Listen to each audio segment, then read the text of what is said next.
Greetings to you all in the name of Lord and Savior Jesus Christ. We hope that you all are doing well at home.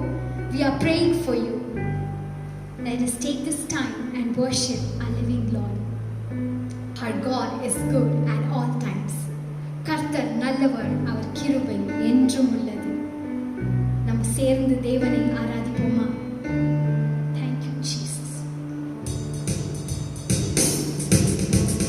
கர்த்தர் நல்லவர், துதியுங்கள், அவர் கிருபை என்றும் உள்ளது.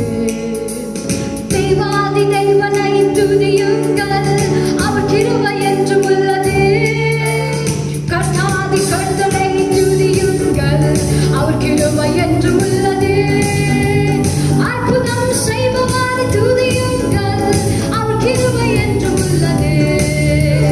கர்த்தர் நல்லவர், துதியுங்கள், அவர் கிருபை என்றும் உள்ளது. தெய்வாதி தேவனை துதியுங்கள், அவர் கிருபை என்றும் உள்ளது. கர்த்தாதி கர்த்தரை துதியுங்கள், அவர் கிருபை என்றும் உள்ளது. அற்புதம் செய்பவரை துதியுங்கள், அவர் கிருபை என்றும் உள்ளது. மகிழ்ந்து பாடு, ஹalleluya, புகழ்ந்து பாடு, ஹalleluya, செய்து பாடு, ஹalleluya, போற்றி பாடு, ஹalleluya, ஹalleluya, ஆமென். துதித்து பாடு, ஹalleluya, கலித்து பாடு, ஹalleluya, ஹalleluya, ஆமென். மகிழ்ந்து பாடு, ஹalleluya, புகழ்ந்து பாடு, ஹalleluya, செய்து பாடு, ஹalleluya, போற்றி பாடு, ஹalleluya, ஹalleluya, ஆமென். துதித்து பாடு, ஹalleluya, கலித்து பாடு, ஹalleluya, ஹalleluya, ஆமென். ஹalleluya, ஹalleluya, ஹalleluya, ஹalleluya, ஹalleluya, ஹalleluya, ஹalleluya, ஹalleluya, ஹalleluya, ஹalleluya, ஹalleluya, ஹalleluya, ஹalleluya, ஹalleluya, ஹalleluya, ஹalleluya. Hallelujah, hallelujah, hallelujah, hallelujah, hallelujah, hallelujah. Hallelujah, hallelujah, hallelujah, hallelujah, hallelujah, hallelujah. Hallelujah, hallelujah, hallelujah, hallelujah, hallelujah. Thank you Lord Jesus. நம் கர்த்தர் நல்லவர், அவர் கிருபை என்றும் உள்ளது. ஆமென். நம் தேவன் துதிகளின் மத்தியில் நம் தேவன் வாசம் செய்கிறார். எத்தனை பேர் விசுவாசிக்கிறீங்க? ஆமென். நம் தேவனை முழு உள்ளத்தோடு நம் தேவனை ஆராதிப்போம். நாமே நாம் மறந்து ஏசப்பாவை நம்ம we will submit ourselves to the living God. Thank you Jesus. Thank you Jesus. We praise you Lord.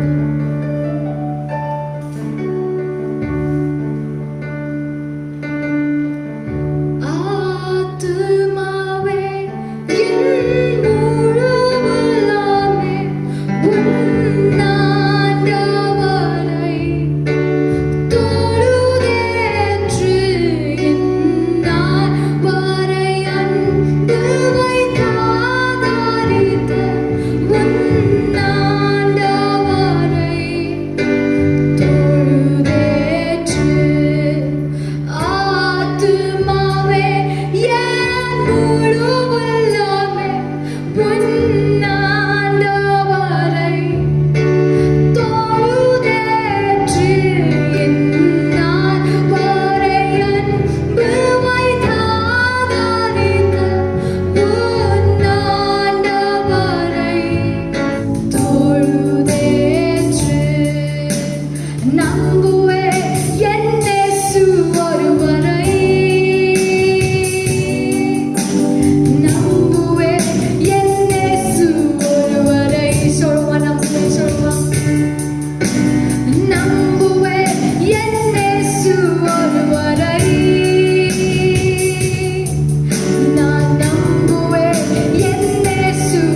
praise you and you deserve it, O Lord. In Jesus' mighty name we pray. Amen. Hallelujah. Praise the Lord. கர்த்தருடைய பரிசுத்த நாமம் மகிமை உண்டாவதாக. விசுவாசிகள் நீங்கள் எல்லாரும் நல்லா இருப்பீர்கள் என்றும் தேவன் நிச்சயமாக நம்ம எல்லாரும் கண்மணி போல் பாதுகாத்து வழிநடத்துகிற தேவனாக பரிசுத்த நாமத்தில் நாம் வாசிக்கலாம். 1 கொரிந்தியர் புத்தகம் 15ஆம் அதிகாரம் 51-52 வசனங்கள். 1 Corinthians 15 chapter verse 51 verse 52. இதில் வாசிக்கும் பொழுது இதோ ஒரு ரகசியத்தை உங்களுக்கு அறிவிக்கின்றேன். நாம் எல்லாம் நித்திரை அடைவதில்லை, ஆகிலும் கடைசிய காலம் துணைக்கும் போது ஒரு நிமிஷத்திலே ஒரு இமைப்பொழுதிலே நாம் எல்லாரும் மறுரூபமாக்கப்படுவோம். verse 52. எக்காலம் துணிக்கும் அப்பொழுது மரித்தோர் அழிவில்லாதவர்களாய் எழுந்திருப்பார்கள், நாமும் மறுரூபமாக்கப்படுவோம். ஜெட் பிள்ளைகள் வாசிப்படுவோம். இங்கே சொல்லப்பட்ட காரியங்கள் ஒரு ரகசியத்தை உங்களுக்கு அறிவிக்கிறேன். பரிசுத்த ஆவியானவர் சபைக்கு பிள்ளைகளுக்கு அவருடைய பிள்ளைகளுக்கு ஒரு ரகசியத்தை அறிவிக்கின்றார். அதாவது இந்த ரகசியம் என்னக்கா, இயேசுடைய ரகசிய வருகை குறிக்கிறது. சபை எடுத்துக்கொள்வதை பற்றி தான் இங்கே ஆவியானவர் தெளிவாக திட்டமாக இங்கே பேசுகிறது நாம் பார்க்கிறோம். இப்ப இங்க சொல்லப்பட்ட வசனம் இங்கே 51ல இதோ ஒரு ரகசியத்தை உங்களுக்கு அறிவிக்கின்றேன், நாம் எல்லாரும் நித்திரை அடைவதில்லை, ஆகிலும் கடைசிய காலம் துணிக்கும் போது ஒரு நிமிஷத்திலே ஒரு இமைப்பொழுதிலே நாம் எல்லாரும் மறுரூபமாக்கப்படும். அப்போ ஒரு நிமிஷத்துல ஒரு இமைப்பொழுதில நம்ம எல்லாம் மறுரூபமாக்கப்படுவோம் அப்படி இங்கே சொல்லப்பட்ட காரியம். 2வது வசனம் சொல்லுனாக்கா, எக்காலம் துணிக்கும் அப்பொழுது மரித்தோர் அழிவில்லாதவர்களாய் எழுந்திருப்பார்கள், நாமும் மறுரூபமாக்கப்படும். இப்போ இங்கே நாம் எடுத்துக்கொள்ளப்படுகிறது மறுரூபமாக்கப்படுகிறது பற்றி நாம் இங்கே ரகசியத்தை நாம் அறிவித்திருக்கும் பொழுது இதை யாரை குறித்து இங்கே இந்த காரியத்தை சொல்லுகிறார் அப்படி சொல்லும் பொழுது சபையை குறித்தும் சபை விசுவாசிகளை குறித்து தான் இங்கே சொல்லப்பட்ட காரியம். இங்கே மறுபடியும் இதே வசனத்தில், அதாவது நாம் இங்கே 1 தெசலோனிக்கேயர் புத்தகம் 4ஆம் அதிகாரம் அதில் 15, 16, 17 3 வசனங்களை நாம் இங்கே பார்ப்போம். 1 தெசலோனிக்கேயர் 4th chapter verse 15, 16, 17. 16ஆம் வசனம் சொல்லப்படுவோம். ஏனெனில் கர்த்தர் தாமே ஆரவாரத்தோடும் பிரதான தூதனுடைய சத்தத்தோடும் தேவ காலத்தோடும் வானத்திலிருந்து இறங்கி வருவார், அப்பொழுது கிறிஸ்துவுக்குள் மரித்தோர் முதலாவது எழுந்திருப்பார்கள். அப்ப இங்கே கர்த்தர் வானத்திலிருந்து இறங்கி வருவார், அப்பொழுது கிறிஸ்துவுக்குள் மரித்தவர் முதலாவது எழுந்திருப்பார்கள். அவர் வானத்தில் வரும் பொழுது இங்க இருக்கிறவர்கள் கர்த்தருக்கு முதலாவது மரித்தவர் எழுந்திருந்து இங்கு சொல்லப்பட்ட காரியம். verse 17 வாசிக்கும் பொழுது இங்கே சொல்லும், பின்பு உயிரிழக்கும் நாம் கர்த்தருக்கு எதிர்கொண்டு போக மேகங்கள் மேல் அவரோடு கூட ஆகாயத்தில் எடுத்துக்கொள்ளப்பட்டு இவ்விதமாக எப்பொழுது கர்த்தரோடு கூட இருப்போம். அப்போ இங்கே 17ஆம் வசனம், பின்பு உயிரோடு நாம் கர்த்தருக்கு எதிர்கொண்டு போக. அப்போ முதலாவது கர்த்தருக்குள் மரித்தவர்கள் எழுந்திருப்பார்கள், 2வது உயிரோடு இருக்கிற நாமும் கர்த்தரை எதிர்கொண்டு மேகங்களை நாம் எடுத்துக்கொள்ளப்படும். அப்போ தேவனுடைய பிள்ளைகளையும் இங்கே சொல்லப்பட்ட காரியங்கள் ஆண்டவர் ரகசியத்தை இங்கே சொல்லுகிறார். என்ன ரகசியம் அப்படி சொல்லும் பொழுது, அதாவது சபையை எடுத்துக்கொள்வது பற்றி தான். அது ரொம்ப ஒரு ஆச்சரியமான காரியம். ஏன்னா இது ரகசியம் அப்படி சொல்லும் பொழுது அது உண்மையாகவே அது நம்முடைய கர்த்தருடைய பிள்ளைகளுக்காக இருக்கிறது. இந்த கிறிஸ்துவின் சபையை குறிக்கிறது. ரகசியம் கிறிஸ்துவின் சபையை குறிக்கிறது. அப்ப இந்த இடத்துல மத்திய புத்தகத்தில் கூட ஒரு வசனம் வாசிக்கும் பொழுது Matthew 16 chapter verse 18, மத்தேயு 16ஆம் அதிகாரம் அதில் 18ஆம் வசனம், மேலும் நான் உங்களுக்கு சொல்லுகிறேன், நீ பேதுருவா இருக்கிறாய், இந்த கல்லின் மேல் என் சபையை கட்டுவேன், பாதாளத்தின் வாசல்கள் அதை மேற்கொள்வதில்லை. ஆண்டவர் கிறிஸ்தவன் சபை, அதாவது ஆண்டவர் என்ன சொல்லுகிறா, இந்த கல்லின் மேல் என் சபையை கட்டுவேன். அப்போ சபை யாருது அப்படி சொல்றது? சபை இயேசு கிறிஸ்து. இப்ப சபை என்றால் என்ன? வேதத்தில் பார்க்கும் பொழுது, அதாவது இங்கே 1 கொரிந்தியர் 3ஆம் அதிகாரம் அதில் 16 வசனம். 1 கொரிந்தியர் 3rd chapter verse 16 நீங்கள் தேவனுடைய ஆலயமாக இருக்கிற என்றும் தேவனுடைய ஆவியான உங்களுக்கு வாசப்படுகிறார் என்று அறியாதிருக்கிறீர்களா? அப்ப நாம் தேவனுடைய ஆலயமா இருக்கிறோம். தேவனுடைய ஆவியா நமக்குள்ள வாசப்படுகிறார். அப்போ நாம் ஆலயமாகவும் இருக்கிறோம் ஒரு பக்கத்துல, இன்னொரு பக்கத்துல நாம் சபையாகவும் இருக்கிறோம். அப்போ இந்த இடத்துல இங்க ஆண்டவர் அவருடைய சபையை என் சபையை சொல்ல, என் சபையை நான் கட்டுவேன், பாதாளத்தின் வாசல் அதை மேற்கொள்வதில்லை. அப்போ ஆண்டவர் ஒரு பிள்ளையை ரட்சித்து மீட்டு கொண்டு நம்மை சபையாக ஒன்றாக சேர்த்து இணைத்து நம்மை பராமரித்து வழியெடுத்து வருகிறார். அதான் வேறு சொல்லும், உன் பக்கத்தில் 1000 பேர் உன் வலது புறத்தில் 16 விழுந்தாலாதவனை அணுகாது. ஏன் அணுகா? அவர் சபை பாதாளத்தின் வாசலதை மேற்கொள்ளாது சொல்லப்பட்ட காரணம். சிங்கத்தின் மேல விரியன் பாவம் மேல நீ நடந்து பால சிங்கத்தை வலு சிற்பத்தையும் மிதித்து போடுவாய். பிசாசின் கிரியில் நம்மை அணுக முடியாது. பிசாசு சகல வல்லமையை மேற்கொள்வங்களுக்கு நான் அதிகாரம் கொடுக்கிறேன். இப்படி ஆண்டவர் அவருடைய சபையை ஆசீர்வதித்து சபையை அவர் பரிசுத்த ஆவியினால நடத்தி கொண்டிருக்கிறார். இப்ப இந்த சபையில தான் அவர் என்ன பண்ண போகிறார்? சபையில் இருக்கிற பிள்ளைகளை எடுத்துக்கொள்ள போகிறார். பிள்ளைகள். அப்ப இந்த இடத்துல இன்றைக்கு இருக்கிற ஆவிக்குரிய சபைகளை பற்றி தான் ஆவியானவர் இந்த ரகசியம் பற்றி நமக்கு அறிவிக்கிற காரியமா இருக்கும். காரணம் ஏன் அப்படி சொல்லப்படுக்கும்? அந்தி கிறிஸ்து வருவதற்கு முன்பாகவே சபை எடுத்துக் கொள்ளப்பட வேண்டும். ஏன்னா இன்னைக்கு நாம் கேள்விப்பட்டுக் கொண்டிருக்கிறோம். இன்னைக்கு உலகம் இங்கு பார்க்கும் பொழுது இயேசு வருகை குறித்தும் இயேசப்பா வரப்போகிறார் என்றும் ஆயத்தமாயிருங்கள், பிரிப்பேர் ஆயிருங்கள், ஜாக்கிரதையாயிருங்கள் என்று நம்ம சொல்லப்பட்டு கொண்டிருக்கிறது. அவர் எப்போ வராது நமக்கு தெரியாது, நாம் தயாரா இருக்க வேண்டும். அப்போ அப்படி இருக்கும் பொழுது இப்போ அவர் எப்போ எந்த நேரத்தில் வராது என்று தெரியாது. நாம் இப்போ எப்படி இருக்கணும்? ஜாக்கிரதையாகவும் தயாரா நாம் இருக்க வேண்டும். அப்ப இந்த இடத்துல act 2nd chapter verse 46 and 47 அப்போஸ்தலர் எழுதின நிருபம் 2ஆம் அதிகாரம் 46-47 வசனங்களில் verse 47 இப்படி சொல்லுது, தேவனை துதித்து ஜனங்கள் எல்லாரிடத்தும் தயவு பெற்றிருந்தார்கள், ரட்சிக்கப்படுகிறவர்களை கர்த்தர் அனுதினமும் சபையில் சேர்த்து கொண்டு வந்தார். இங்கே முக்கியமான ஒரு பாயிண்ட் நீங்க பார்க்க வேண்டும்.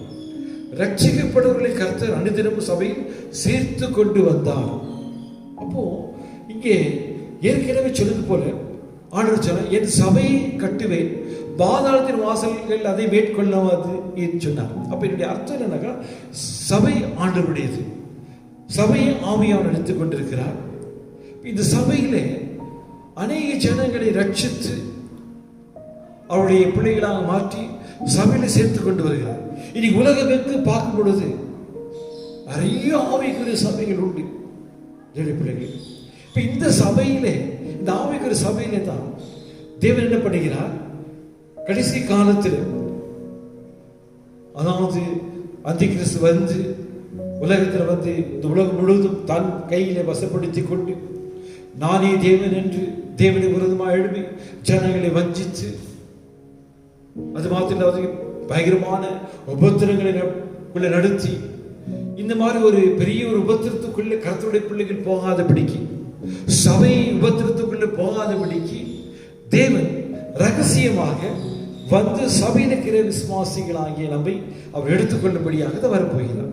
அப்ப இங்கே சொல்லப்பட்ட காரியம், ரட்சிக்கப்படுகிறவர்கள் என்றால், அதாவது ஜனங்களை ரட்சித்து சபையில சேர்க்கிறார் என்றால் ஆண்டவர் அதாவது மனம் திரும்பி ஆண்டவரை ஏற்றுக்கொண்டு, ஆண்டவரே நான் உண்மை ஏற்றுக்கொள்ள என்னை தேடி வந்த தெய்வம், ஆண்டவரே மேலே இறக்கமாய் சிலுவை பாத்திர வந்து, ஆண்டவரே அறியா தெரியா செய்த குற்றங்களுக்காக நான் மனசாப்படுகிறேன், ஆண்டவரே என்னை ஏற்றுக்கொள்வீராக என்று சொல்லி நாம் ஜெபம் பண்ணும் பொழுது ஆண்டு பாதத்தில் மன்னிப்பு பெற்றுக்கொண்டு, பாவத்திலிருந்து விடுதலை பெற்றுக்கொண்டு, சாபத்திலிருந்து விடுதலை பெற்று அவருடைய பிள்ளையாக மாறுகிறதுதான் நாம் ரட்சிக்கப்படுகிறது. பிள்ளைகள் இந்த இடத்துல நாம் இப்படி ஆண்டவர் அவருடைய சபையை பத்திரமாகும் ஒவ்வொரு நாளும் கர்த்தருடைய பிள்ளைகளோடு விசுவாசத்தோடு இருந்து ஜெபத்திலையும் வேத வாசிப்பிலையும் நமக்கு ஆலயத்திலே கற்றுக் கொடுத்து பரிசுத்த ஆவியின் மூலமாக நம்மை ஒவ்வொரு நாள் பரிசுத்தமாக்கி கொண்டிருக்கிறார். நீங்க மறுபடியும் ஒரு வசனம் வாசிக்கலாம். Book of Acts 20 chapter verse 28.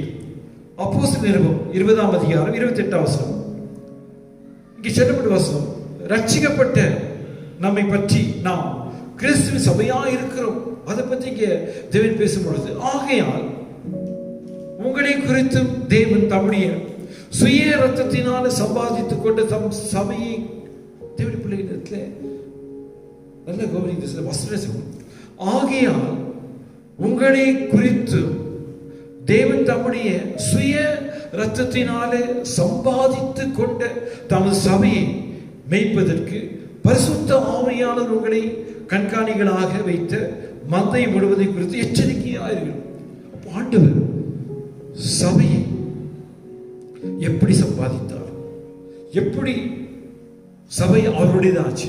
அவர் சொல்லுகிறார், என் சபையை கட்டுவேன், பாதாளத்தின் வாசலை மேற்கொள்ளாது என்று சொல்லும் பொழுது பிள்ளைகளே, அவர் தன்னுடைய சொந்த ரத்தத்தினால் பல பாடுகள் பட்டு, அவமானப்பட்டு, சிலுவையில் அடிக்கப்பட்டு, முள்முடி சுட்டப்பட்டு, நம்முடைய சாபத்தை எல்லாம் அவர் மேல் எடுத்துக்கொண்டு, நம்முடைய நோய்கள் எல்லாம் அவர் எடுத்துக்கொண்டு, நம்மை தூய்மையாக்கி, நம்மை பரிசுத்தப்படுத்தி, நம்மை அவருடைய மகனாக மாற்றி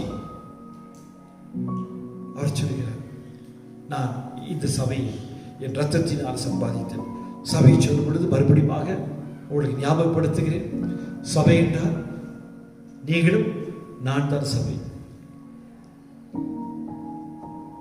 தேவனுடைய உன்னை பார்த்து தான் சொல்ல, நீங்க தான் சபை. இப்ப இந்த சபையை வந்துட்டு ஆண்டவர் எப்படி ரட்சித்தார்னாங்க, தன்னுடைய சொந்த ரத்தத்தினால தான் சம்பாதித்தன்னு சொல்கிறார்.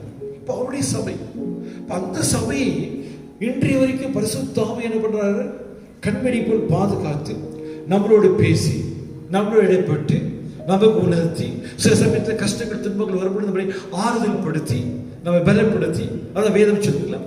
அவர் வரும்பொழுது நீதியை குறித்தும் நியாயத்தை குறித்தும் பாவத்தை குறித்து கண்டித்து உணர்த்துகிறார். இடர்பகு வேலையும் பரிசுத்த ஆவியானவர் நமக்கு வரப்போகிற காரியத்தை குறித்து நமக்கு என்ன பண்ணுகிறாரா, நமக்கு தெரியப்படுத்துகிறார்.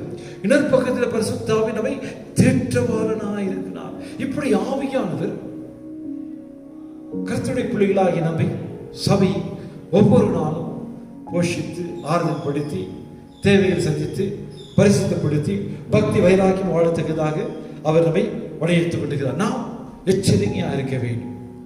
தேவனுடைய பிள்ளைகளே, இந்த இடத்துல நாம் இப்ப இந்த சபையை குறித்து தான் ஆண்டவர் சொல்லுகிற காரியம். இங்கே யார் எடுத்துக் கொள்ளப்படுவார்கள், யார் கைவிடப்படுவார்கள் என்றுதான் இங்கே நாம் யோசிக்கக்கூடிய காரியமாக இருக்கு. ரெவலேஷன் புஸ்தகத்தில் இங்கே 3ஆம் அதிகாரத்தில் 1ஆம் வசனத்திலிருந்து 6ஆவது வசனம் வரைக்கும், revelation 3rd chapter verse 1 to 6, இதில் 1ஆம் வசனம் நான் வாசிக்கிறேன். சர்தை சபையின் தூதனுக்கு நீ எழுத வேண்டியது என்னவெனில், தேவனுடைய 7 ஆவிகளையும் 7 நட்சத்திரங்களையும் உடையவர் சொல்கிறதாவது, உன் கிரியைகளை அறிந்திருக்கிறேன். நீ உயிருள்ளவன் என்று பெயர் கொண்டிருந்தும் செத்தவனாயிருக்கிறாய். நீ விழித்துக் கொண்டு சாகிறதுக்கு ஏதுவாக இருக்கிறவர்களை ஸ்திரப்படுத்து. உன் கிரியைகள் தேவனுக்கு முன்பாக நிறைவுள்ளதாக நான் காணவில்லை. தேவனுடைய பிள்ளைகளே, இங்க என்ன சொல்கிறார் ஆண்டவர், அதாவது உன் கிரியைகளை அறிந்து, கிரியைகள் நம்ம செய்கிற காரியம், நம்முடைய கிரியைகள் ஆண்டவர் அறிந்திருக்கு. ஒரு சமயம் நம்ம நினைக்கலாம், யாருக்கு நம்ம தெரியாது சொல்லிட்டோம், அதை பற்றி எல்லாத்துக்கும் நாம் என்ன செய்கிறோம், என்ன பேசுகிறோம், எப்படி வாழுகிறோம், எப்படி ஜீவிக்கிறோம், எல்லாரும் தெரியும். அதுக்கு தான் ஒரு வார்த்தை சொல்லாதீங்க,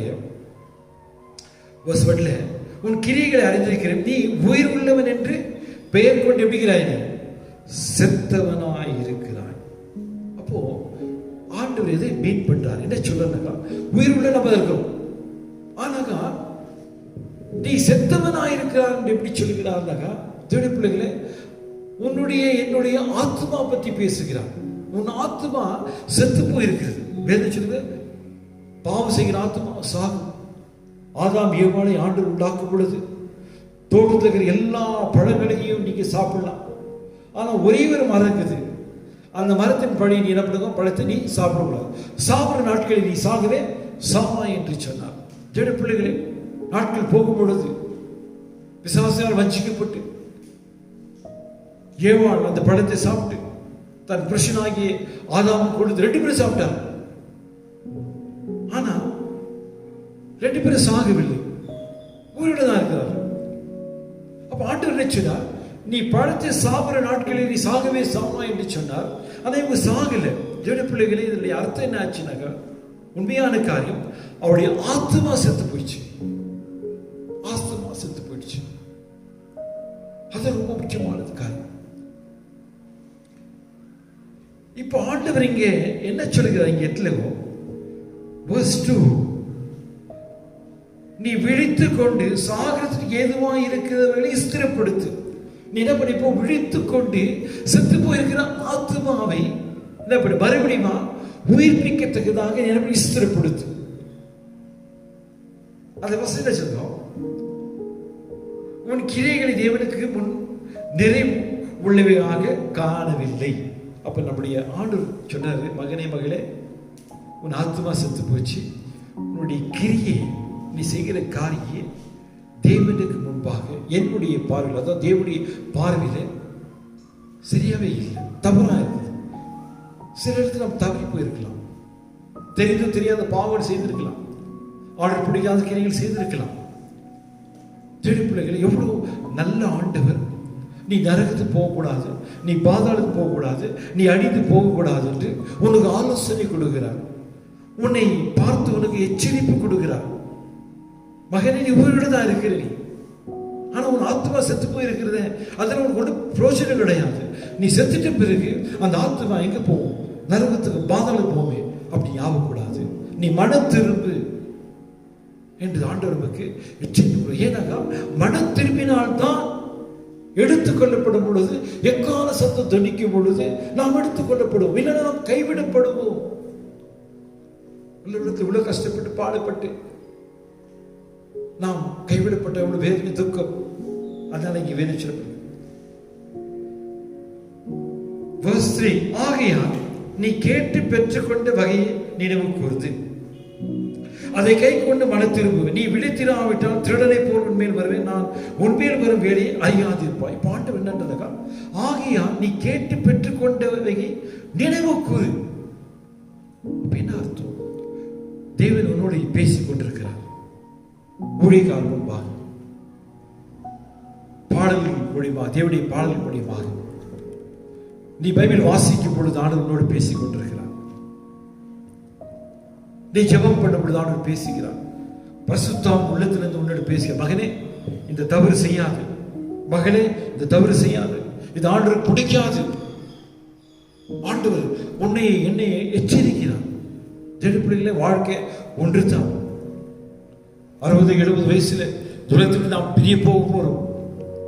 அதனால இஷ்டம் போல வாழ்ந்து போறதுக்கு அல்ல, உலகத்தை நாம் என்ன பண்ணுவோம், வாழ்ந்து வெற்றி உள்ள வாழ்க்கையை நாம் வாழ வேண்டும். அதான் வேத பிறகு கீழே வசனம் நினைச்சு இங்க வாசிப்படுது 4ஆம் வசனத்துல, ஆனாலும் தங்கள் வஸ்திரங்களை அசுதிப்படுத்தாத சிலர் பேர் சரதையில் உனக்கு உண்டு. அவர்கள் பாத்திரமான ஆண்டபடியா வெண்வசம் தரித்து என்னோட கூட நடப்பார். ஆண்டவர் சபையில இதுக்கு அத்தனை ஜனங்களுக்குள்ள எல்லாரையும் சொல்ல பாவிகள் என்றும் எல்லாரையும் சொல்ல நரகத்து போவார் என்று சொல்லும். சில பேர் ஆண்டு சொல்கிறார். அது அவங்களுக்கு தான் தெரியும், அவங்க மனசாட்சிக்கு தான் தெரியும். நான் நல்லவனா நல்லவனா, நான் பரலோகம் போவனா போறது இல்லையான்று. அப்படி இருக்கும்போது தேவ பிள்ளைகளே, இங்கே எங்கே சொல்லுகிறார், சில பேர் இருக்கிறாங்க. அவங்கள பத்தி என்ன சொல்லணும், அவர்கள் பாத்திரவான்கள் ஆனபடியா, அவங்க அந்த உண்மை ஒத்துமா இருக்கப்படினால வெண்வஸ்திரம் தரித்து என்னோடு கூட நடப்பார்கள். தேவ பிள்ளைகளே, உனக்கு எனக்கு வெண் வஸ்திரம் வேணும். அதனுடைய அர்த்தம் என்னக்கா, பரிசுத்த நமக்குள்ள காணப்பட வேண்டும், உண்மை காணப்பட வேண்டும், ஆண்டு மேல பக்தி வைராக்கியமா காணப்படும். இஷ்டம் போல வாழ்றதுக்கு அல்ல, தேவனுக்கு பயந்து நாம் வாழ வேண்டும். கீழே வசனம் வாசிப்பீங்க, ஜெய கொள்ளுகிறவனும் அவனுக்கு வெண்வஸ்திரம் தரிப்பிக்கப்படும். ஜீவ புஸ்தகத்திலிருந்து அவனுடைய நாமத்தை நான் கிறுக்கி போடாமல் என் பிதா முன்பாகும் அவருடைய தூதர் முன்பாகும் நாமத்தை அறிக்கையிடுவேன். ரொம்ப பெரிய ஆச்சரியமான ஒரு காரியம். ஜெயம் கொள்ளுகிறவன் எவனோ, பிள்ளைகளே, நாம் ஜெயிக்க வேண்டும். என்னத்தை ஜெயிக்கிறது? சோதனை வரும்பொழுது நாம் ஜெயிக்க வேண்டும். பிசாசு பலவிதமான பாவத்துக்குள்ள கொண்டு போறதுக்கு முயற்சி பண்ணும் பொழுது நீ நான் எப்படி ஜெயம் கொள்ள வேண்டும். வரும் நமக்கு சோதனை, பிசாசு கொண்டு வருவான் பல சோதனைகள், பல விதமான தீய பழக்கங்களை கொண்டு வருவான். ஏமாத்தலாம், திருடலாம், பல காரியங்கள். திரு பிள்ளைகளே, நாம் ஜெயிக்கணும். இல்லை, நான் அப்படி செய்ய மாட்டேன், நான் நேசமுடைய மகனாக இருக்கிறேன், நான் ஜெபம் பண்ணுவேன், இந்த பாவம் எனக்கு வேண்டாம், தேவன் என்னை பார்த்து கொண்டிருக்கிறார் என்று சொல்லி நாம் தேவனுக்கு பயந்து உண்மையுத்தமாக வாழும் பொழுதுதான் அந்த சகோதர வேதம் ஜெயம் கொள்ளுகிறவன் அவனுக்கு வெண்வஸ்திரம் தர்ப்பிக்கப்படும். ஜெயம் கொள்ளுகிறவர்களுக்கு வெண்வஸ்திரம் தர்ப்பிக்கப்படும். முக்கியமான ஒரு பாயிண்ட் அந்த வசனம். ஜீவ புஸ்தகத்தில் இருந்து அவனுடைய நாமத்தை நான் கிறுக்கி போடாமல், அப்போ ஒவ்வொருத்தருக்கும் ஜீவ புஸ்தகம் இருக்கு. எனக்கு ஒரு ஜீவ புஸ்தகம் இருக்கு, உனக்கு ஒரு ஜீவ புஸ்தகம் இருக்கு. இந்த உலகத்தில் யாரெல்லாம் ஆண்டவரை ஏற்றுக்கொள்கிறார்கள், யாரெல்லாம் உலகத்தில் வருகிறார்களோ அவங்க பேரெல்லாம் புஸ்தகத்தில் எழுதப்பட்டது. அப்போ எழுதப்பட்ட புஸ்தகத்தில் ஆண்டுச்சுல நான் கிறுக்கி போடாமல். அப்ப யார் பேரை கிறுக்கி போடுகிறார்? தேவனுக்கு பிரியமாக நடக்காதபடிக்கு, அவருடைய கற்பனைப்படி நடக்காதபடிக்கு, வேதத்தை வாசிக்காதபடி, ஜெபம் பண்ணாதபடிக்கு, தேவனுக்கு விரோதமான காரியங்கள், திருட்டு, ஏமாத்து, பலவிதமான தீயமான காரியங்கள் செய்யக்கூடாத காரியம் செய்யப்படும் பொழுது தேவன் அந்த இடத்துல அவன் நாமத்தின் கிறுக்கி போடுவாராம். திடப்படுகிறேன், என் நாமம் உன் நாமம் ஒரு காலம் கிறுக்கி போடாதபடிக்கு ஆண்டவரே என் பேர் ஜீவ புஸ்தகத்தில் எழுதப்பட்டிருக்க வேண்டும். ஆண்டவரே வேதம் சொல்லுங்க, ஜீவ புஸ்தகத்தில் பேர் எழுதப்பட்டவன் தவிர வேறு ஒரு பரலோக ராஜ்யத்தை சுதந்திரித்துக் கொள்ள முடியாது என்று வேதம் சொல்லப்பட்டது. அப்படி நாம் இந்த நாட்களில் நாம் ஜாக்கிரதையா இருந்து ஆண்டவரே விசுவாச ஜீவத்தை வளர எனக்கு உதவி செய்வீராக என்று நம்ம ஆண்டவரை நோக்கி நாம் ஜெபிக்கணும். இப்ப கீழே வசனம் 6ஆம் வசனம் என்ன சொல்லுது? ஆவியான சபைகளுக்கு சொல்கிறது காதுள்ளவன் கேட்க கடவுள். ஜெபிப்பில் ஒவ்வொரு நாளும் மனசாட்சியில், ஜெபத்தில், வேத வாசிப்பில், சர்ச்சில் தேவனுடைய ஆவியான் உன்னோடு என்னோடு பேசிக் கொண்டிருக்கிறார். நாம் என்ன பண்ணுவோம்? காதுள்ளவனாக கேட்டு அவர் சொன்ன வார்த்தையை கேட்டு அதன்படி நாம் நடக்கும் பொழுது நமக்கு கண்டிப்பாக ஆசீர்வாதம். 7th chapter verse 9 and 10. திருப்பதியத்தில் முக்கியமான ஒரு காரியம், பரலோக ராஜ்யத்தில் ஒரு காரியத்தை இங்கே பார்க்கிறோம். verse 9, இவைகளுக்கு பின்பு நான் பார்த்தபோது சகல ஜாதிகளிலும் கோத்திரங்களிலும் ஜனங்களிலும் பாஷைக்காரர்களும் வந்ததும் ஒருவனும் எண்ணக்கூடாதுமான திரளான கூட்டமாகிய ஜனங்கள் வெள்ளை அங்கிகளை தரித்து தங்கள் கைகளை குறுத்துவடி பிடித்துக் கொண்டு சிங்காசனத்து முன்பாக ஆட்டுக்குடியான முன்பாக நிற்க கண்டேன். ஜெபிக்கிறேன், யார் இவர்கள் என்று சொல்லும் பொழுது உண்மையா சொல்லும் பொழுது தெரியும், அது நீங்களும் நான் தான். நாம் கைவிடப்படக்கூடாது. ஒரு சமயம் ஆண்டு வரத்துக்கு லேட் ஆனாலும் சரி, ஆனா மரணம் மாத்திரம் அது நம்ம சொல்ல முடியாது. எந்த நேரத்தில் எப்போ நமக்கு மரணம் நேரிடும் தெரியாது. அந்த வேதம் சொல்லுகிறது, கர்த்தருக்குள் மரிக்கிறவர்கள் பாக்கியவான் என்று பரலோகத்துக்கு ஒரு சத்தம் உண்டாக நான் கேட்டேன்னு சொல்லப்படும். நீங்களும் நான் கர்த்தருக்குள் வாழ வேண்டும், கர்த்தருக்குள் ஜீவிக்க வேண்டும். அப்போ இங்கே சொல்லப்பட்ட காரணம் இங்கே இந்த வசனத்தில் ஆயிரக்கணக்கான லட்சக்கணக்கான ஜனம் தேவனுக்கு முன்பாகவும் ஆட்டுக்குட்டியானுக்கு முன்பாகவும் நிற்க கண்டேன். Book of Colossians, அதில் நான் 1st chapter verse 21-22 கொலோசியர் 1ஆம் அதிகாரத்தில் அதில் 21-22 வசனங்கள் வாசிக்கும் பொழுது, அந்நியராயும் துர்க்கிரிகளினால மனதில் சத்துருவனாயிருந்த உங்களை, அப்போ முன்னால் எப்படி இருந்தனாக்கா அந்நியராயிருந்தோம், துர்க்கிரிகளை சேர்ந்து மோசமான வாழ்க்கை வாழ்ந்து கொண்டிருந்தோம். இயேசு உன்னை என்னையே தேடி வந்தார். உன்னை பார்த்து குறை சொல்ல, நீ மோசக்கார, ஏமாத்துக்கார, விபச்சாரக்கார, திருட, நம்ம ஆண்டவர் அப்படி சொல்லவே இல்லை. உன்னை என்னை பார்த்துனார், சுமை சுமந்து சோர்ந்திருப்போர் எல்லோரும் என்றிடத்தில் வாருங்கள். அவருடைய அன்பும் அவருடைய இரக்கமும் அவருடைய பாசத்தில் உங்களை நேசிக்கிறார். நீங்க நிறைய இடத்துல பார்த்துருப்பீங்க, வண்டிகளில் வீடுகளெல்லாம் Jesus loves you, Jesus loves you. தேடி பிள்ளைகளே, ஆண்டவர் எப்போது அழைத்தான். அவரை சிலுவையில் தூக்கிக் கொண்டிருக்கும் பொழுது கூட சரி, அவர்கள் அடித்தார்கள், அவரை சித்திரவதை பண்ணினார்கள், வேதனைப்படுத்தினார். ஆனால் சிலுவையிலிருந்து அவர் சொன்னார், பிதாவே இவர்களை மன்னியும் என்று உன்னையும் என்னையும் மன்னிப்புக்காக, உன்னை நேசிக்கும்படியாக, அன்பு கூறும்படியாகத்தான் நமக்காக அவர் இவ்வளவு பாடுகள் பட்டார். இங்கே சொல்றார், இப்படி நாம் அந்நியராயும் துர்க்கிரிகளினாலும் மனித சத்துடாயிருந்த நம்மை பரிசுத்தராக, நம்முடைய பாவத்தினால் ரத்தத்தினால கழுவி நம்மை பரிசுத்தப்படுத்தி, இரண்டாவது காரியம் குற்றமற்றவர்களாகவும், யாராவது பார்த்து நீ குற்றவாளி சொல்லக்கூடாது. உனக்கே மனசாட்சி இருக்காது, இயேசு என் குற்றத்தை அவர் எடுத்துக்கொண்டார், இனி நான் குற்றவாளி இல்லை அப்படி சொல்லத்தக்கதாக. மூன்றாவது இங்கே சொல்லப்பட்ட காரியம் கண்டிக்கப்படாதவர்களாகும். அப்போ யாராவது ஒரு தவறு செய்யும் பொழுது கண்டிப்பு இருக்குது இல்லையா? போலீஸே பிடிச்சிடலாம் தப்பு செய்து சொல்லிட்டு, இல்லை வீட்லயே நம்மளை அடிக்கிறான், இல்லை அப்படின்னா திட்டுறான். அப்போ ஆண்டர்கிட்ட வரும் பொழுது பாவத்தை அறிக்கை செய்து அவருடைய மகனாக நான் மாறும் பொழுது உன்னை பற்றி ஆண்டு கண்டிக்கப்படாதவர்களாகும், அவருக்கு முன்பாக நிறுத்தபடியாக அவருடைய மாம்ச சரீரத்திலே அடைந்த மரணத்தினாலே உனக்காக எனக்காக சிலுவையில் அடியப்பட்டு இரத்த சிந்தி அவர் நமக்காக ஜீவனை கொடுத்து எனப்படார்கள் நம்மை தேவகிட்ட ஒப்புரவாக்கினார். பிதாவே, தேவனுடைய மகன், பிதாவே, இந்த பிள்ளை பாவத்தில் உலகத்தில் தெரியாது வாழ்ந்து கொண்டுதான் இப்போ இவர் ரத்தத்தினால இவர் கழுவப்பட்டு இவர்கள் இப்ப மனமாறி தன் பாவத்தை எல்லாம் விட்டுட்டு பிள்ளைகளா இருக்கிறார் சொல்லி தேவன் கிட்ட இயேசுவை கொண்டு நிற்கத்தக்கதாக இங்கு சொல்கிறார். 22 வசனம் சொல்லப்படுது. நீங்கள் கேட்ட சுவிசேஷத்தினால், அதாவது இப்ப கேட்டுக்கொண்டிருக்கிற சுவிசேஷத்தினாலும், இது முன்பாக கேட்ட சுவிசேஷத்தினாலும், பைபிள் உங்ககிட்ட இருந்து அதை படிச்சு வாசிக்கும் பொழுது அதில் கேட்கிற சுவிசேஷத்தினாலும் இங்கு சொல்லப்பட்ட காலம் உண்டாக நம்பிக்கையை விட்டு. அப்போ இந்த கேட்கிற சுவிசேஷத்திலே நம்பிக்கை விட்டு அசையாமல், நீ கூட அசையக்கூடாது. அதாவது என்னன்னாக்கா ஷேக்காவோட நீங்க விசுவாசிக்க வேண்டும். இங்கே நம்பிக்கையை விட்டு அசையாமல் ஸ்திரமாயும், ஸ்ட்ராங்கா உறுதியாயும் விசுவாசத்திலே நிலைத்திருப்பினானால் அப்படியாகும்.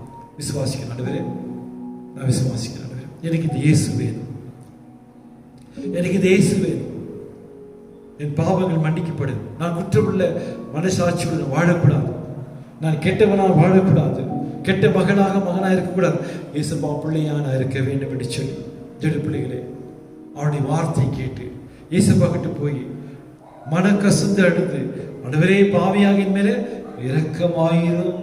ஜெடு பிள்ளைகளே, நிச்சயமா ஆண்டவர் உன் பாவங்கள் எல்லாத்தையும் மன்னித்து நோய்களை குணமாக்கி உனக்கு சுகத்தை கொடுக்கிறது மாத்திரம் இல்லை, உனக்கு சமாதான சந்தோஷத்தை கொடுத்து நீ சாகிற வரைக்கும் இயேசுப்பா உன்னோடு கூட இருந்து உன்னை அவரிடத்தில் அழைத்து செல்வான். ஏற்கனவே சொன்னார், நான் ரகசியமா வந்து உன்னை என்ன பண்ணலாம் என்று உன்னை அழைத்து செல்வி சொன்னார். இன்னொரு பக்கம் சொன்னார், என் பிதா வீட்டு அநேக வாசல் உண்டு, உனக்கு ஒரு ஸ்தலத்தை ஆயத்த பண்ணி நான் வந்து உன்னை என்ன பண்ணலாம் அழைத்து செல்லுகிறேன்.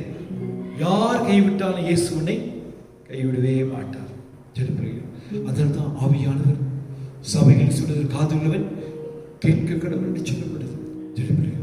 இந்த காலத்தை விஷால ஆண்டவரே, நான் கைவிடப்படக்கூடாது, ஜெபத்தில் என்ன வழி எடுத்துக்கிறாங்க, வேதம் வாசிக்கணும், ஜாப் பண்ணணும், உண்மையுத்தமாக நடக்கணும். ஆண்டவரே, மனசாட்சியில சரி, உள்ளில சரி, வெளியில சரி, நான் ஒரே மாதிரி உண்மை உத்தமாக மகனமாக வாழ தரிசி வீராக நிச்சயம் தேவ நிச்சயம் ஆஸ்வதிக்கவே ஆஸ்வதிப்பார். Hallelujah. Praise the Lord. Priya Yesuve inna darushanathagi varuve sannidhiye aaradhanai stuti stotravo devane sallisuve aaradhanai aaradhanai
ನಿನ್ನ ನಾಮ ಕೇಳಿಸಲಿ ನನ್ನ ನಾಡ ಮೂಲೆ ಮೂಲೆಗೂ ನಿನ್ನ ನಾಮ ಕೇಳಿಸಲಿ ಆರಾಧನೆ ಆರಾಧನೆ ಆರಾಧನೆ ಆರಾಧನೆ ಪ್ರಿಯ ಯೇಸು ರಾಜನಿಗೆ ಆತ್ಮನಾದ ದೇವರಿಗೆ ನಿನ್ನ ಆಸೆ ಬಯಕೆಯಲ್ಲ ನನ್ನ ಹೃದಯ ಬಡಿತವಾಗಲಿ ನಿನ್ನ ಆಸೆ ಬಯಕೆಯಲ್ಲ ನನ್ನ ಹೃದಯ ಬಡಿತವಾಗಲಿ ನನ್ನ ಜೀವ ಕಾಲವೆಲ್ಲ ಜಪವೀರನೆಂದೇ ಇರಲಿ ನನ್ನ ಜೀವ ಕಾಲವೆಲ್ಲ ಜಪವೀರನೆಂದೇ ಇರಲಿ ಆರಾಧನೆ ಆರಾಧನೆ ಆರಾಧನೆ ಆರಾಧನೆ ಪ್ರಿಯ ಯೇಸು ರಾಜನಿಗೆ ಆತ್ಮನಾದ ದೇವರಿಗೆ ಪ್ರಿಯ ಯೇಸು ರಾಜನಿಗೆ ಆತ್ಮನಾದ ದೇವರಿಗೆ கண்களை நாம் சாப்பிடலாம். இளப்பீர் பரலோக நல்ல பிதாவே, தர்மியான கிருபையா நாளுக்கான இதுக்காக நாங்கள் சோத்திரிக்கிறோமான விருப்பம் தர்மியான விருப்பம் கத்தாவே இந்த ஞாயிற்றுக்கிழமைக்காக நாங்கள் சோத்திரிக்கிறோம். இன்றைக்கு 10வது நாளுக்காக நன்றி. இந்த மாதத்தில் மறுபடியும் திங்கள் செவ்வாய் புதன் வியாழன் வெள்ளி சனி ஞாயிறு கருத்துறப்பொழுது அல்லது இந்த பெங்களூர் லாக் அவுட்காக கூட நாங்கள் சோத்திரிக்கிறோமான விருப்பம் தேவரித்தாமே ஆண்டு விருப்பம் கத்தாவே சுவை கத்தாவைப்பா இந்த கொரோனா வைரஸ் பரவாதபடிக்கு எங்களுடைய கர்நாடகத்தையும் பெங்களூரையும் நான் வாசப்படுகிற எங்கள் வீடு அக்கப்பக்கத்திற்காக எங்கள் இந்தியாவில் இருக்கிற சகல ஜனங்களுக்காக ஜெபிக்கிறோம். எல்லாரும் கல்வாரி மலையில் சித்தப்படுறதுனால மூடி மறைத்துக் கொள்வீராக. ஆண்டவரே இயேசுவே கர்த்தாவே, உலகத்தில் இருக்கிற எத்தனையோ நாடுகளில் விருப்பம் லட்சக்கணக்கான ஜனங்கள் மறித்திருக்கிறார்கள். லட்சக்கணக்கான ஜனங்கள் ஆண்டவரே கர்த்தாவே வைரஸ் மறைவிருக்கிறபடினால ஒவ்வொருத்தரும் மேலே கல்வாரி மலையில் சித்தப்படுறதுனால ஒன்று அவளுக்கு சுகம் பலன் ஆரோக்கியத்தை கட்டிடுவீராக. ஆண்டவரே இயேசுவே கர்த்தாவே நீ சொன்னீரான இருப்பா இயேசுவே கர்த்தாவே உமக்கு மறைவான ஒன்றுமே கிடையாது. ஆண்டவரே இந்த காரியம் உங்களுக்கு நன்றாகவே தெரியும். ஆண்டவரே ஆகிலும் அவருடைய கண்களில் எங்களுக்கு தெய்வம் கிருபை இறக்க கிடைக்கும்படியாக பூமியில் இருக்கிற சகல ஜனங்கள் மேல இறக்க கிடைக்கும்படியாக இப்படி அன்பின் கரத்தை நீட்டி குற்ற பிறகு பாவங்கள் எல்லாத்தையும் மன்னித்து எங்களை அனுப்பியிருப்பார். இந்த கொள்ளை நோயிலிருந்து எங்களை விடுவித்து உமக்கு நாங்கள் பிரியமான பிள்ளைகளாக கனி கொடுக்கிற பிள்ளைகளாக எங்களை நீர் ஆசீர்வதிக்கிறார். உங்களுடைய கருத்தை எங்களை தரைமட்டமாக தாழ்த்துக்கிறோம், பொறுப்படுத்திக் கொள்ள விலக்கி செய்வதாக. அளவிற பக்கத்தாவே சபை ஒவ்வொரு பிள்ளைகளை கல்வாரி மலையில் சித்தப்பட்டிருந்தாலும் பொடி மறுத்து ஒவ்வொருத்தருடைய கரவிற்குவதாக ஆசீர்வதி காத்துக்கும் வழியெடுத்து பலப்படுத்த இறக்கி செய்யலாம். இயேசு கிறிஸ்து நாமத்தில் ஜெபிப்பதாவே ஆமென். ஜெபித்த ஒரு வசனம் வாசிக்கலாம். எல்லாரும் சேர்ந்து எல்லாரும் சேர்ந்துக்கு ஆமென் சொல்லும் பொழுது ஜெப பிள்ளைகளே அந்த ஆசீர்வாதம் உங்கள் மேலே உங்கள் பிள்ளைகள் குடும்பத்து மேலே உங்களுடைய பிசினஸ் மேல் யாரும் உண்டாவதாக. கர்த்தர் உன்னை ஆசீர்வதித்து உன்னை காக்குகிறவர். ஆமென். கர்த்தர் தம்முடைய முகத்தை உன்மேல் பிரகாசிப்படி உன்மேல் கிருபையாக இருக்கிறவர். ஆமென். கர்த்தர் தம்முடைய முகத்தை உன்மேல் பிரசன்னமாக்கி உன் சமாதானம் கட்டளை என்பதே. ஆமென். ஆத்மாவே கர்த்தரை சோத்திரி, என்னோடவே அவருடைய பரிசுத்த நாமத்தை சோத்திரி, என் ஆத்மாவே கர்த்தரை சோத்திரி, கர்த்தர் செய்த சகல பாரங்களை வருவாது. ஆமென். நம்முடைய கர்த்தராகிய இயேசு கிருபை பிதாவின் அன்பும் பரிசுத்த ஆவியின் அன்னைக்கும் அன்பும் சமாதானம் நாம் யாரும் கர்த்தர் வரைக்கும் மட்டும் இருப்பதாக. ஆமென். அல்லேலூயா, அல்லேலூயா. Praise the Lord.